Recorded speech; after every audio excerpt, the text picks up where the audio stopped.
தொடர் மழையால் டெல்டா மாவட்டங்களில் ஆயிரக்கணக்கான ஏக்கர் பரப்பிலான நெற்பயிர்கள் நீரில் மூழ்கியுள்ளது. தமிழகத்தில் வடகிழக்கு பருவமழை தீவிரமடைந்து வரும் நிலையில் திருவாரூர் மாவட்டத்தில் கடந்த 10 நாட்களாக விட்டு கனமழை பெய்து வருகிறது.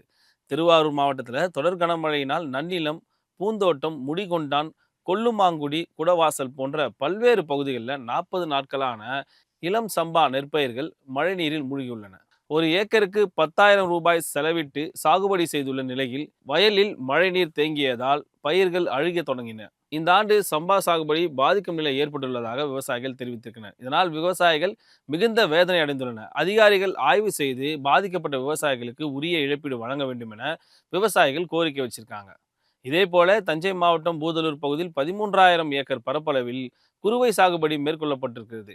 அறுவடைக்கு தயாராக இருந்த குறுவை சாகுபடி நெற்பயிர்கள் நீரில் மூழ்கியதால் விவசாயிகள் அங்கு கவலை அடைந்துள்ளனர். கடன் வாங்கி பயிர் செய்த நெல் அறுவடை செய்ய முடியாமல் போனதால் கண்ணீரில் தவிக்கின்றனர் விவசாயிகள். தமிழக அரசு ஆய்வு செய்து உரிய நிவாரணம் வழங்க வேண்டும் என விவசாயிகள் வேண்டுகோள் விடுத்துள்ளனர்.